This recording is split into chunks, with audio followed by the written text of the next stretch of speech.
yang saya hormati para calon-calon sultan, para leader semuanya, alhamdulillah pada siang hari kembali lagi bertemu. Bagi yang sudah bertemu, kalau yang belum ketemu sekarang ketemu. Insya Allah akan ketemu berikutnya. Tapi saya berharap setelah saya ketemu hari ini, besok pertemuan berikutnya saya nggak mau ada mobil parkir selain Pajero.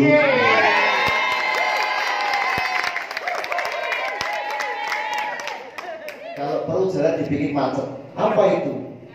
Grupnya Bekasi, semua pakai Pajero, jalannya macet. Apa? Gara-gara apa? Gara-gara fotosintesa.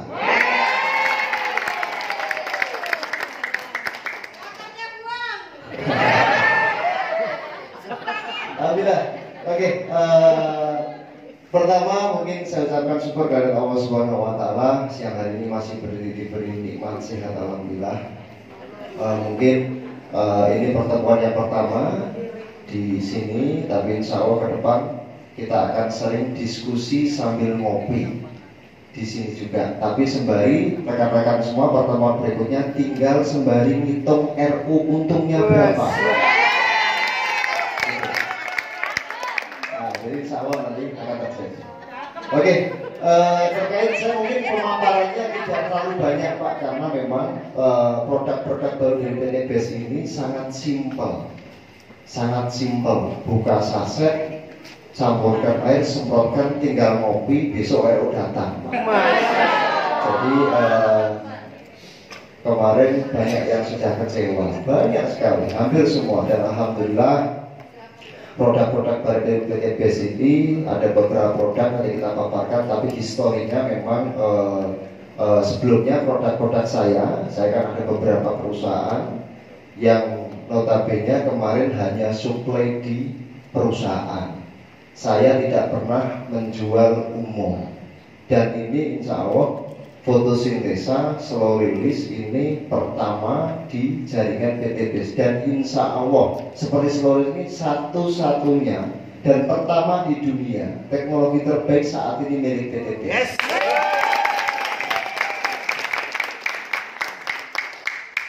Karena memang kemarin ada beberapa penarikan. Sebelumnya memang saya buka dulu historinya. Sebelumnya memang sudah ada digunakan, tapi di jaringannya Pak Randu sebelah sebagai testimoni waktu itu di awal. Itu terkait fotosintesa dan slow release. Mungkin slow release saat ini sudah bagus Pak kemasannya, sudah pakai dus. Dulu nggak jelek. Itu cuma pupuk, tak taruh di kertas, pakai plastik hitam kresek itu. Laku Pak. Itu yang jadi menarik, dan RW-nya kemarin juga banyak. Dan alhamdulillah kemarin kembali lagi ada yang ada status gara-gara fotosintesa pajang Pajero baru. Nah, jadi ini sebagai narasi yang asik, yang unik. Semoga rekan-rekan semuanya setelah pertemuan hari ini saya paparkan, insya Allah ke depan juga mengikuti menyusul di belakangnya. Amin. Oke, yang pertama terkait fotosintesa. Fotosintesa adalah pupuk organik cair, POC. Pupuk organik cair. Jadi gambarnya di sana, saya nggak bisa pegang. Coba taruh sini kan saya bisa pegang. Wah. Nah, jadi saya ini ada beberapa produk. Oke. Ekosida sekalian boleh Pak. Nah, kalau nggak ada ininya kan repot Pak, nanti dikira saya jualan kopi. Oke, ini adalah fotosintesa. Ini adalah pupuk organik cair. Memang padat namun dicairkan seperti produk sebelumnya, Eco Farming Original. Sama. Jadi fotosintesa sama seperti Eco Farming Original, sama pupuknya Pak. Nah, mungkin ada pertanyaan. Loh, gimana sih PT BES kok sudah ada Eco Farming kok muncul fotosintesa? Itu pertanyaan Pak, itu mendasar, tapi nggak apa-apa saya jawab biar lega hatinya. Jadi misal contoh, kaum itu produknya banyak. Apa orang-orang tanya, kaum ini sudah ada sampo satu kok pakai sampo lain? Bebas. Ada yang rekan-rekan mungkin cocok pakai Sunsilk, ada yang cocok pakai Clear, ada yang cocok pakai macam-macam. Pantene dan lain sebagainya. Tapi dari produk yang sama, mereka no komplit. Tapi bila teman-teman karena ada produk pupuk baru, teman-teman bingung, silahkan mau pakai mana, sama-sama bagus. Narasinya pupuk, sama-sama obat untuk nutrisi untuk tanaman. Jadi bebas pilih yang mana. Cuman fotosintesa ini plus minusnya ada. Yang plusnya saat ini masih belum jadi izinnya, dalam proses perizinan itu pertama. Yang kedua, jangan di-share di sosial media. Jadi boleh beli, boleh dapat poin, boleh dapat reward, jangan di-share di sosial media. Itu yang pertama. Terus bahayanya apa? Ya, kalau bisa tahu sendiri, kita mencintai PT PES. Jangan sampai muncul permasalahan yang notabene kasihan Pak Haji Febrian, merepotkan. Jadi saya berharap itu menjadi solusi. Teman-teman boleh jualan alasan depot, tapi nanti di dalam lingkup saja.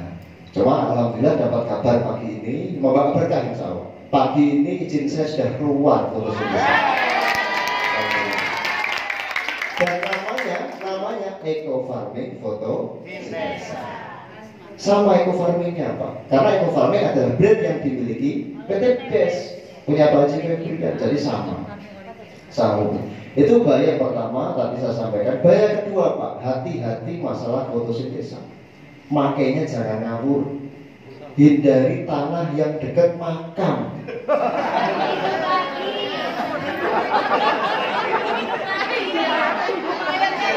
Takutnya nanti airnya mengalir saya ke makam, bangun lagi. Jangan dicoba. Jadi itu memang terkait fotosintesa. Ini fotosintesa seperti ini, kecil. Tapi alhamdulillah ini sampai saat ini Pak, sampai per hari ini itu sudah lebih dari hampir 100.000 PV yang sudah di-download, bukan dibeli ya, di-downloadkan. Dan lebih dari 6.000 testimoni, video sama foto banyak. Kalau video banyak, video 6.000 lebih, belum ada satupun komplain Pak. Alhamdulillah. Komplain paling kecewa, Pak kenapa tanaman saya buahnya nggak berhenti. Pak potong selesai. Gitu aja. Jadi memang alhamdulillah itu menjadi narasi yang unik. Karena saya yakin bahwa teman-teman semua punya leadership yang luar biasa, product knowledge yang luar biasa, akhlakul karimah yang luar biasa. Nah, punya akhlak, punya produk, apalagi produknya bagus, selesai masalah itu. Kenapa? Karena ini, contoh, kembali pada prinsip dagang, maaf, pupuk kimia, pukin, itu petani, saya petani Pak. Saya sampaikan, saya itu bukan profesor, itu teman-teman aja yang ngawur-ngawuran Pak. Provokator iya, profesor enggak, prof ya provinsi boleh, provokator boleh. Bukan, saya bukan profesor. Cuman rekan-rekan mungkin karena saya beberapa produk sudah launching dari dulu, sehingga teman-teman menganggap memang teman-teman profesor banyak. Ada beberapa kita ngopi, diskusi, tapi itu sebutan orang-orang saja. Cuma kita temanya ngopi dan diskusi. Jadi seperti itu. Jadi memang terkait tadi sampai mana tadi lupa ya. Makam. Oh, enggak, itu makam saya lewat. Jadi terus kimia. Maaf, kopinya kurang tadi. Pupuk kimia. Jadi pupuk kimia petani saya sebagai petani itu, petani kita tuh kasihan Pak. Nanam padi, hutang bank BRI 15 juta, untung nih gue berkantor riba, nggak ada hutang. Tapi petani di daerah itu masih banyak. Sebelum nanam, hutang bank BRI 15 juta, beli pupuk habis berapa juta, beli bibit, sewa lahan dan lain sebagainya. Dan terkadang Pak Tupan nggak berani pulang Pak. Kenapa? Depoletar nunggu depan rumah. Karena uangnya habis. Itu yang selalu menjadi santapan tiap hari petani. Nah, santapan kenapa? Karena memang kenapa seperti itu? Karena petani rela hutang bank, hutang tetangganya demi membeli pupuk kimia. Itu yang terjadi. Real data silahkan dicek di daerah Indonesia Timur, itu yang terjadi. Itu real. Nah, makanya yang salah siapa? Mereka rela mengeluarkan uang berapa juta pun demi pupuk kimia. Anggapannya apa? Kalau nggak tanpa pupuk kimia tanaman saya nggak bisa panen. Itu jadi masalah. Makanya itu jadi solusi apa saat ini? Saya pengennya apa? Kalau besok ada komplain, laporkan saya negatif ya. Kita temukan masalahnya, temukan juga solusinya. Tapi jika laporan Pak, alhamdulillah boleh berhenti jabat, saya ikhlas. Bagus biasa sudah ikhlas gitu. Jadi nggak ada komplain, saya berharap seperti itu. Nah, yang terjadi petani kita enggak. Tapi kita Pak maaf, memaparkan pupuk ke petani kita itu maaf. Sampai mulut ini jualan kecap nomor satu ini bagus, nggak dipercaya Pak. Susah. Kenapa? Karena korban dari lain sebelum-sebelumnya nggak marem kalau tanpa tambahan pupuk kimia. Dan alhamdulillah terobosan-terobosan terbaru ini, fotosintesa ini tanpa tambahan pupuk kimia sekalipun, pupuk tunggal, pupuk majemuk makro dan mikro, vegetatif dan generatif. Jadi semua lengkap mulai dari panen sampai tanpa tambahan pupuk kandang, tanpa tambahan pupuk kimia, buka saset, semprotkan, tinggal ngopi, ngitung RU. Karena ini sudah dibuktikan dari beberapa, mungkin rekan-rekan juga mungkin ada yang kemarin sudah download, saya tidak tahu, cuman saya berharap jangan percaya apa yang saya sampaikan. Coba dulu, biarkan tanaman bicara. Itu pasti tanaman kalau bicara Pak, itu ngomong sama tanaman Pak, aku bagus nih dulu. Terus kemudian ngomong petaninya ngomong mitranya ada leader-leadernya. Jadi leader itu besok sedih Pak. Jadi enggak, uang datang baru ngitung, belum selesai uang datang lagi, kan sampai. Capek Pak. Nah, gitu. Makanya ini menjadi narasi yang asik rekan-rekan semua. Alhamdulillah fotosintesa, pupuk majemuk, makro mikro, terus alam lengkap, 36 unsur hara, sehingga saat ini tidak perlu tambahan apapun. Bisa dicek, jangan percaya, coba dulu, biarkan tanaman berbicara. Jadi caranya sih Mas. Terus itu terkait sedikit terkait fotosintesa. Terus keunggulan, nggak perlu unggul, jelek ini kok. Nggak perlu digulung-gulungkan gini, jangan penting ini. Cuman intinya cara gini, simpel. Cara gunanya, pupuk ini buka saset tanpa tambahan apapun, cukup air. Tanpa tambahan, mungkin ada bertanya Pak, perlu tambahan tebu enggak? Perlu tambahan gula enggak? Saya enggak, karena dulu saya pernah tahun 2003 atau 2004 itu pernah belajar pupuk Pak. Waktu itu memang saya coba lagi di tahun-tahun sebelumnya. Saya bikin pupuk 4 tahun yang lalu, bikin pupuk waktu itu saya bertengkar sama istri saya. Gara-gara apa? Waktu uang bikin pupuk, gulanya saya pakai Pak. Ternyata istri saya mau ngerujak, gulanya habis. Bertengkar gara-gara gula, mau bikin pupuk. Makanya saat ini alhamdulillah tanpa tambahan apapun sudah sempurna.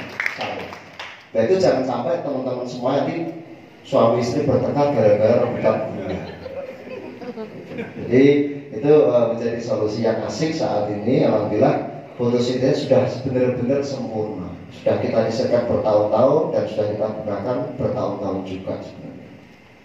Cara gunanya bagaimana? Buka saset, larutkan ke air, langsung aplikasikan. Sebisa mungkin fresh. Kalau berarti nggak bisa kalau difermentasi ini jangkanya kuatnya berapa tahun? Ini nggak ada kadaluarsa, ada tapi 300 tahun, lebih 6 bulan, lebih 6 hari. Kan gitu. Cuman mencampurkan tuh food combination itu tidak bagus apabila tidak tahu airnya ini kandungannya apa. Gitu. Boleh kita, boleh nggak boleh, nggak apa-apa, silahkan pakai 3 buat oleh-oleh anak cucu boleh, nggak apa-apa. Cuman saran saya kita sama, tanaman kita itu simbiosis mutualisme, sama, nyambung Pak. Apa yang kita tanam kita makan, kemudian tanaman yang itu kita beri makanan kepada tanaman juga, sama. Dan makanya sebisa mungkin memberikan fresh. Masa iya kita makan sayur bening masakan bulan kemarin, doyan ketika nggak basi, doyan, tapi karena kelaparan Pak. Jangan sampai kita memberi makan kepada tanaman keadaan karena terpaksa. Kalau kita mengharap nilai yang lebih, kita memberi yang terbaik, menanam harus merawat. Petani kita enggak. Petani kita itu, Pak, durian saya 3 tahun nggak berbuah, kasih makan nggak Pak? Enggak loh, itu kalau bisa marah-marah Bapak dimarahin. Nggak bertanggung jawab. Jadi banyak teori-teori yang saya sampaikan, maaf, saya sampaikan dengan bahasa yang petani ya Pak ya. Saya tidak mau memaparkan dengan bahasa gugus alkalin, vegetatif, generatif, tidak. Saya pernah ngisi acara dengan bahasa gitu. Petani saya tahu itu, petani-petani itu mampir di apotek Pak, beli bodrek Pak, pusing malahnya. Jadi saya sampaikan dengan bahasa yang mudah dipahami, dengan bahasa analogi manusia. Jangan sampai terjadi nanti teman-teman pulang ambil apotek beli bodrek. Jadi supaya nanti memaparkan petani itu nggak butuh banyak. Petani itu butuhnya apa? Duit Pak. Fair aja. Petani itu butuhnya, kalau bahasa Jawa, mungkin banyak orang Jawa juga mungkin. Kang, aku mbok kono apa mbok tuku piro? Hasilku piro? Kalau orang Jawa. Butuhnya petani kita mungkin apa? Pak, saya suruh beli apa? Ketika menggunakan ini hasilnya berapa? Untuk saya berapa duit kan Pak? Sama, nggak ribet. Petani dia ngomong, umat Pak. Gitu. Jadi sesimpel mungkin kita sederhanakan bahasanya sehingga mudah dipahami. Yang penting laku, besok ngitung duit, pajero di depan. Saya ngopi dulu.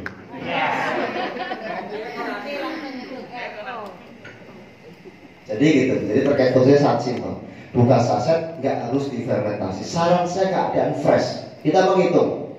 Dalam satu saset kita tuliskan di sini satu saset fotosintesa untuk 4 tangki. Ya, itu apabila dosis double. Tapi bisa digunakan 4-6 tangki pun boleh. Cuman saran saya, kalau misal takaran padi, mungkin PPT padi kita tambahkan horti, padi, jagung, kedelai yang tanaman memang umurnya cuma 2-3 bulan. Itu setelah tanam Pak, setelah tanam. Gini, yang penting pH-nya di atas 5. Kita menanam, kita petani, misalkan pertanian harus beli alat pH Pak. Berapa? Murah di Shopee, 150.000, tapi RO-nya dapat pajero. Yes. Jadi jangan tanya nanti Pak, belinya di mana? Di apotek nggak ada. Beli di online ada, atau di toko pertanian ada. Alat pH tanah, dicek. Kenapa? Karena tanaman tidak mampu menangkap nutrisi di pH di bawah 5. Ibaratnya seperti tempat tinggal kita. Kita tempat tinggal itu butuh nyaman. Ibaratnya, maaf, kita kasih makan enak-enak tadi, tapi makan di tempat pembuangan sampah. Maaf, muntah Pak. Tanaman pun sama, tempatnya bersih lah. Bersihnya itu berkaitan dengan pH. pH-nya harus 5-7 sehingga tanaman mampu menangkap nutrisi. Nah, jika pH di bawah 5 gimana? Boleh fotosintesa ke lahan atau tambahkan kapur dolomit. Kapur pertanian, kapur dolomit itu ada rumusan. Jika pH ternyata 4, pengen ke 7, berarti kalau kapur dolomit tambahkan 3 ton per hektar. Menambahkan 1 strip pH itu tambahkan 1 ton, 4 ke 5 1 ton, 4 ke 6 2 ton, kurang lebih seperti itu. Jika menggunakan kapur dolomit. Nah, bisa nggak dengan fotosintesa? Bisa. Tapi kita menghitung efisiensi, karena petani mengambil selisih setelah proses. Petani kan setelah proses olah lahan, proses pemupukan, hasil panen ketemulah HPP, prinsip dagang. Kita harus tahu, mitra-mitra harus tahu. Memaparkan bahwa prinsip dagang pada petani itu butuhnya apa? Keuntungan, nilai tambah. Kalau teman-teman nilai tambah faktor kali. Nilai tambah didukung fotosintesa, faktor kalinya RO yang repeat order, selesai masalah. Kan gitu, sama, petani juga sama. Nah makanya caranya cukup simpel menaikkan pH tadi. Jika menggunakan fotosintesa 4 saset untuk 1 hektar 5 hari sebelum tanam. Atau ternyata memang daerah tertentu kapur dolomit lebih murah, menggunakan kapur dolomit di toko. Ternyata kok lebih mahal dolomit, pakai fotosintesa saja. Karena kita melihat histori. Kenapa eco farming ke tanah Pak? Kenapa ekofarming ke tanah? Tujuannya untuk menaikkan pH. Makanya cara pakainya ekofarming ke tanah dulu, tanahnya benar. Karena apa? Tanah dulu semprot, ketika tanahnya bagus, tanaman mampu menangkap nutrisi. Nah, jika fotosintesa sama, butuhnya 10 saset. Fotosintesa, jika pH-nya sudah dicek di atas 5, gak usah ke tanah, langsung ke tanaman. Langsung ke tanaman.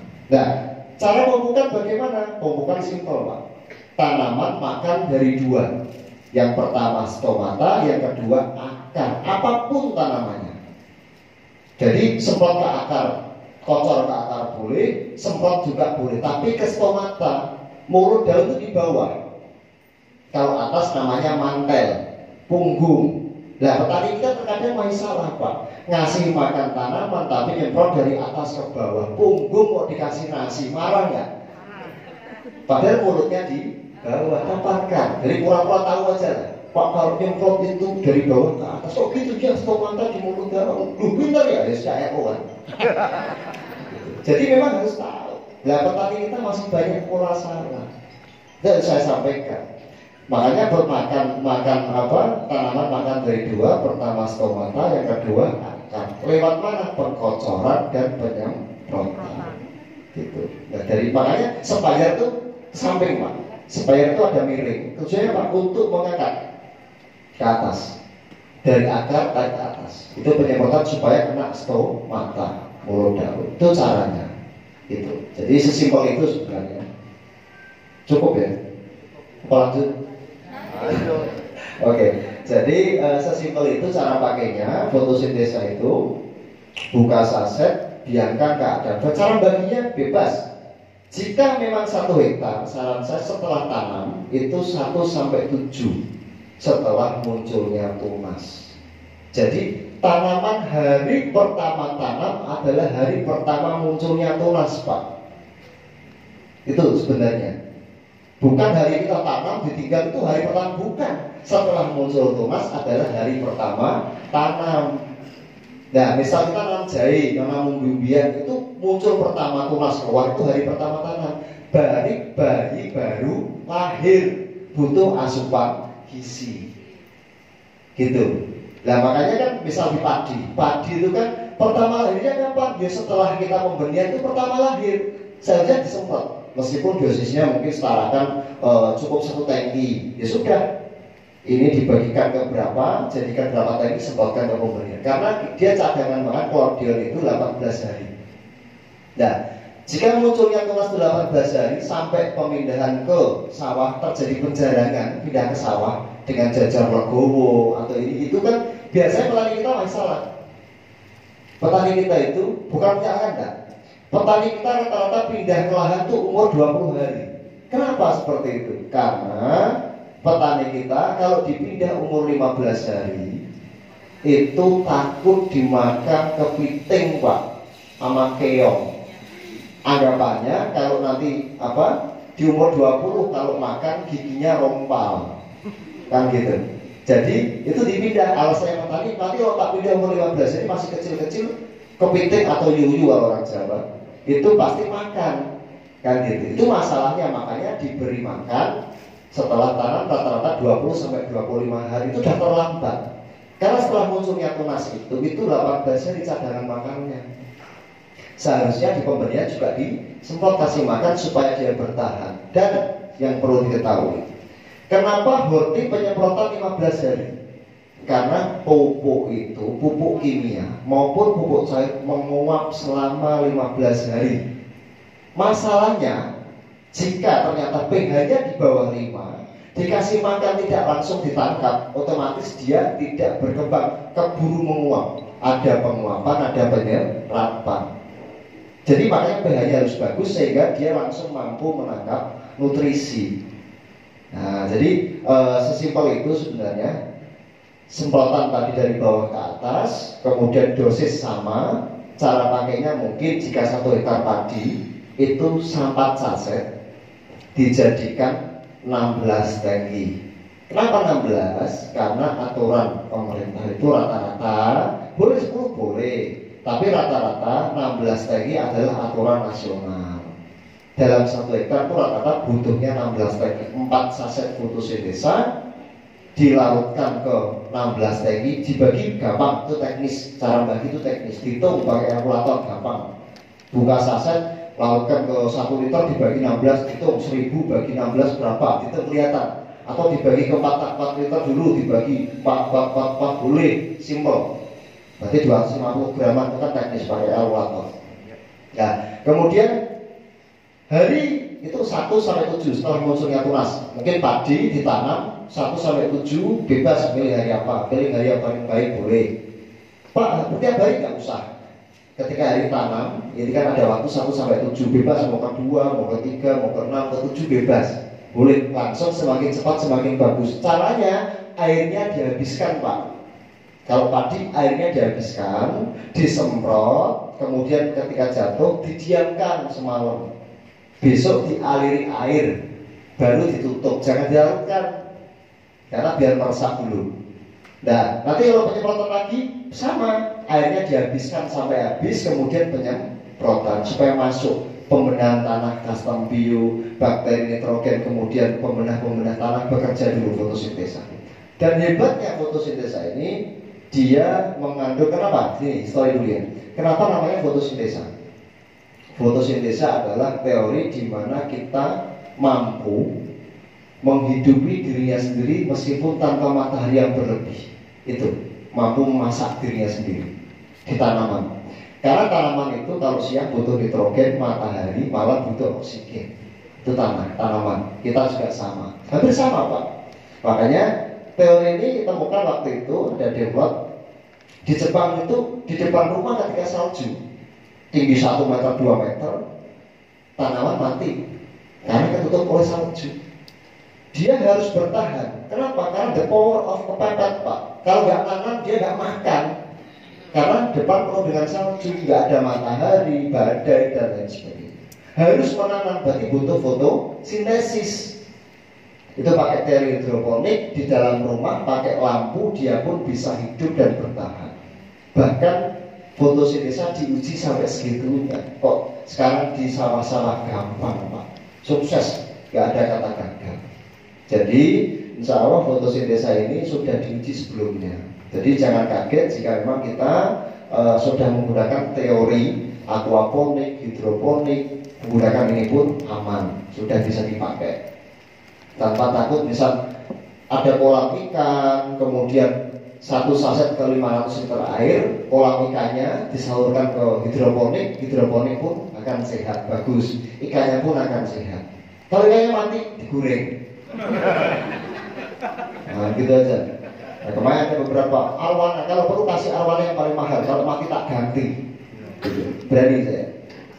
Asalkan sesuai dengan tanaman, dicek TGS airnya. Gitu. Jadi memang kelasnya sudah aquaponik, bukan hidroponik lagi. Hidroponik itu kan ke ikan mati, Pak. Kita aquaponik, kasih ikan, ikannya sehat, dialirkan ke tanaman, tanamannya subur. Itu kan salah satu temuan-temuan yang saat ini. Kenapa? Karena mau nggak mau, suka nggak suka, Indonesia ini selalu kalah ketertinggalan urusan teknologi.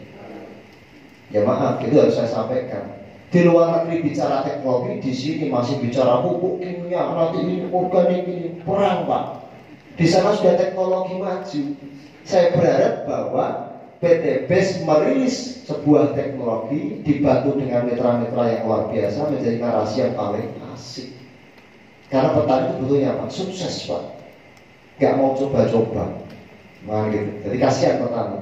Kalau gagal, karena petani variabelnya adalah resikonya apa? Gagal panen. Banyak faktornya. Hama dibantu oleh ekosida, bisa. Cuaca dibantu oleh teknologi fotosintesa, bisa. Cuman karena banyak variabelnya dan petani nggak mau menginginkan itu. Kasihan petani kalau gagal. Kali ini tidak mau ada kata gagal. Semua mitra harus sukses. Amin. Oke, jadi caranya tadi 1-7 4 saset, kemudian 2 saset 16 tangki di umur 15. Hal yang sama 32 saset ke umur 32 saset 16 tangki umur 30. Dan terakhir 45 itu 2 saset atau boleh 4 saset. Kalau pengen bagus 4 saset.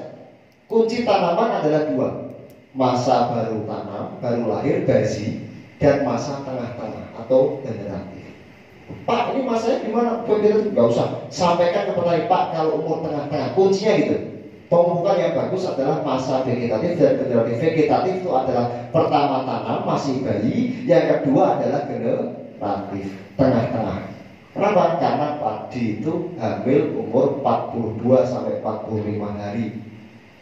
Jangan ditanya kawinnya kapan, nggak tahu ya. Tapi hamilnya umur 42, 45. Nah, ketika teorinya istri hamil seharusnya butuh 4 sehat 5 sempurna. Kita kasih nutrisi yang cukup untuk bekal dia 15 hari ke depan sampai mengeluarkan bulir. Dan nanti dilihat, jika padi menggunakan fotosintesa full, dosis mungkin 4 pertama, atau mau bagus 4 boleh. Nggak ada kadaluarsa, Pak. Mau pakai fotosintesa, mau pakai 100 saset pun dalam 1 liter nggak ada kadaluarsa. Yang ada rekeningnya gendut, RO-nya banyak. Tapi kita menghitung juga efisiensi ke petani. Jangan selalu, oh ini boleh, cuma kan kasihan petani kalau terlalu banyak. Menghitung efisiensi, tepat guna. Nah, artinya 4-2-2-2-4 atau 4-2-2-2 boleh, atau 4-4-4-4 boleh. Tergantung dari, oh saya mau coba 4 boleh. Nggak ada kata boleh nggak boleh, nggak ada. Fotosintesa semuanya boleh, nggak ada kata gagal. Salah aplikasi pun sukses, Pak. Kalau perlu coba aja 1 saset buat 1 tanaman, boleh seneng nih mitra-mitra karena RO-nya pasti double. Gitu. Itu terkait fotosintesa cara pakai. Nah, kuncinya tadi vegetatif, generatif, dosis yang sama. Horti sama. Jagung, padi itu sama. Nanti pemaparan berikutnya kita sering adakan Zoom juga, nanti bisa ikuti Zoom supaya lebih teknis pemaparan kita adakan PPT. Kita sudah rilis buku nanti untuk membantu memaparkan ke petani-petani. Itu jika dihorti, padi, jagung, kacang-kacangan kedelai dan lain sebagainya itu cukup 4-2-2-2 atau 4-4-4-4 atau 4-2-2-4. Simpel itu. Terus jika untuk tanpa tambahan tadi ya, tanpa tambahan pupuk kandang, tanpa tambahan poindo, kenapa nggak pakai pupuk kandang? Pakai pupuk kandang boleh nggak? Boleh. Pakai kimia boleh nggak? Boleh. Tidak ada yang tidak boleh. Boleh. Nggak pakai? Nggak apa-apa. Nah, jadi kan simpel itu. Jadi serba nggak apa-apa fotosintesa itu. Jadi mau pakai silakan nggak. Tapi daripada buat order pupuk kimia, di RO-kan lagi foto. Jadi sesimpel itu. Kenapa gini? Nggak pakai pupuk kandang bagus. Iya, bagi yang tahu dan sudah makan difermentasi. Tanaman tidak makan tanah. Tanaman tidak makan pupuk kandang. Tanaman makan air dari urean pupuk kandang. Lah, urean air itu apa? Ada bakteri, ada virus mungkin bisa diubah menjadi Yakult, proses fermentasi, sehat. Kalau bakteri, munculnya fusarium, jamur itu dari pupuk kandang yang belum matang. Jadi makanya saya ketika belum ada yang mampu fermentasi menggunakan pupuk kandang, saya sarankan jangan. Nanti muncul penyakit fusarium dan itu obatnya pasti kimia. Meskipun sudah ada terbantu ekosida, tapi saya sarankan jangan. Kecuali memang sudah tahu cara fermentasi. Sesimpel itu. Jadi tanaman tidak makan pupuk kandang, tanaman tidak makan tanah, tanaman makan air dari urean pupuk kandang. Karena apa? Hidroponik tanpa tanah pun bisa hidup. Hidroponik pada air. Saya yakin kalau ada sawit atau kelapa yang ada pralon bisa muat itu hidup, Pak. Pakai hidroponik. Sawit itu nopang di tanah, berarti berkaitan dengan pH tanah. Tapi ketika dia butuhnya apa? Air, Pak. Tanaman butuhnya cuma air. Sama seperti kita. Ada makanan, serapan nutrisi hara, dan kita butuhnya kenapa air? Air mineral. Ini juga banyak, Pak, mineral. Dan kandungannya apa aja? Kalau tanya, banyak yang tanya. Pak, kandungan fotosintesa aja, apa aja? Itu sudah ada, Pak. Kalau masih ngeyel jangan baca. Oh, dalamnya ada pecel, ada gula, ada sate. Sesimpel itu. Gak usah aneh-aneh. Masa iya? Kita di restoran mahal makan Pak, ada ini gulai rasanya enak sekali. Boleh nggak Pak resepnya? Bikinnya dari apa, bumbunya apa aja? Kira-kira yang ditanyai mana Pak? Karena berkaitan dengan hak kekayaan intelektual yang dimiliki perusahaan yang tidak bisa di-share secara umum. Kalau tak buka, Bapak bikin sendiri, bos saya nggak laku. Dan etikanya bisnis ya, karena kita sudah punya izin, kita sudah aman, artinya kita narasinya pupuk. Kalau tanya kandungannya apa, ya sudah dapat kopi, gulai, sesimpel itu, bikin bercanda saja. Karena berkaitan dengan sudut pandang perusahaan, Pak, maaf kita tidak bisa memaparkan secara rinci. Karena berkaitan dengan haki, hormati haki kami, selesai. Itu karena itu punya PTBS. Masa PTBS masa bocorkan rahasianya, nggak mungkin Pak Haji Febrian marah. Nah gitu. Jadi sesimpel itu. Tapi kita organisir sehingga kita mampu tujuannya untuk menyehatkan semua tanaman. Saya kira cukup fotosintesa. Kita lanjut, yang kedua adalah ekosida. Ekosida adalah racun Pak. Racun bersifat kontak lambung. Racun itu bertingkat. Ada kontak lambung, ada sistemik. Kita bersifat kontak lambung. Jadi kalau disemprotkan, kita memang keulat tidak mati, tapi lambungnya mulus Pak.